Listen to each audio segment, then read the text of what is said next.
This is the Paltalk News Network. The views expressed are solely those of the speaker and not necessarily those of Paltalk.com, AVM Software, or its advertisers.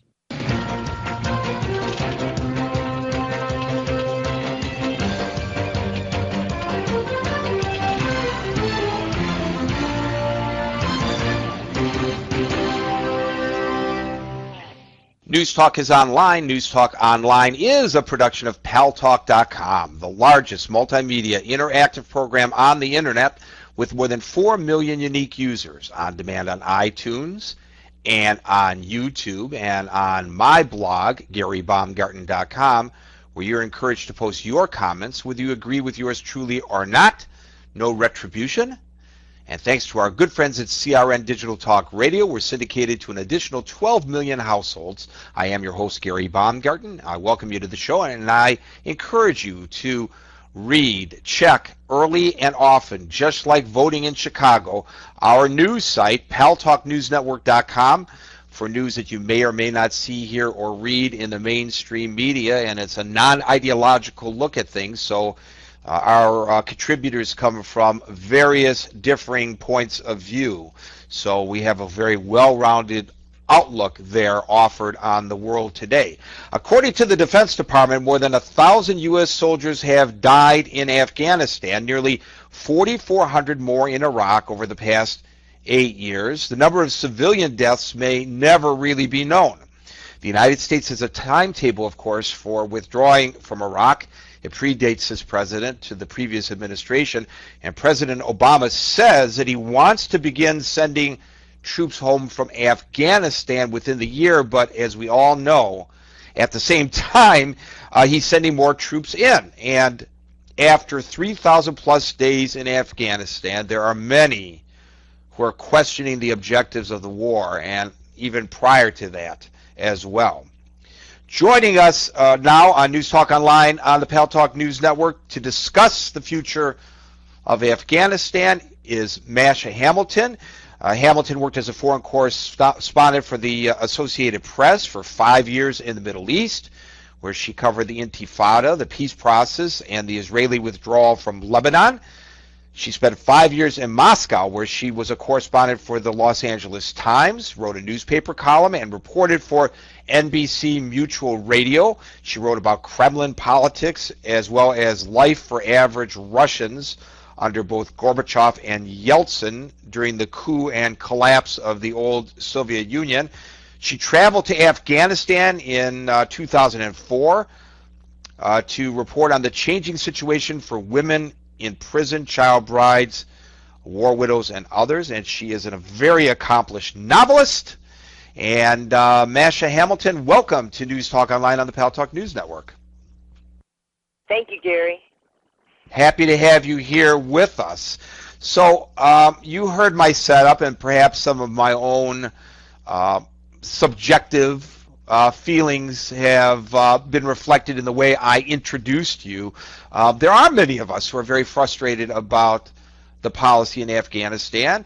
Presumably we went in to go after Osama bin Laden, but now we're told that OBL or UBL, depending on which spelling you prefer, is probably hiding in Pakistan, not in Afghanistan. And yet here comes this major offensive against the Taliban, and our relationship with the government there is kind of interesting because our own CIA is paying the president's brother so that supplies can go through territory that he controls, and he is one of the biggest dope dealers in the world. And meanwhile, we keep heralding strides and improvements in human relations in Afghanistan, and yet we hear about attempts to keep people, particularly women, quote, in their place, close quote.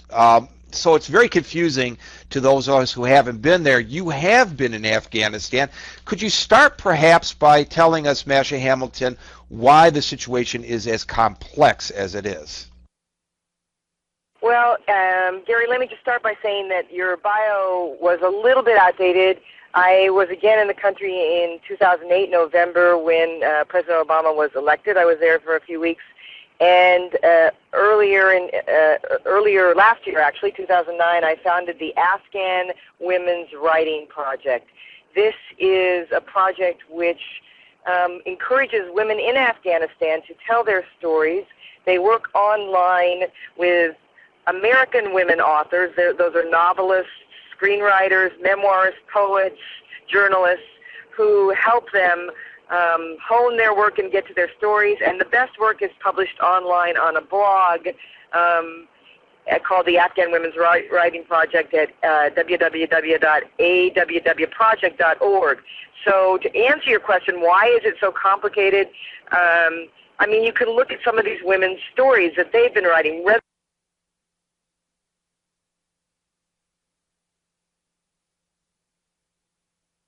than offer my viewpoint, I would talk about what they have to say about immigrants in Pakistan or Iran or elsewhere, and those who are concerned that for women the situation right now in Afghanistan is growing more and more tenuous. More and more tenuous. Well, that was not what I expected you to say as you concluded your remarks, and thank you for updating the resume that was provided us, because of course your viewpoint is even more contemporary than what I suggested when I introduced you. Why are women's rights or the situation of women more tenuous today after, of course, the United States and the NATO troops have gone in there to supposedly, in part, fight for the freedom and human rights of the Afghan people? Well, as I'm sure you know, Gary, there was a period of optimism about 2003, 2004. There was a long way for women to go. Afghan women faced certain cultural restrictions and other restrictions that come from the conservative interpretation of Islam.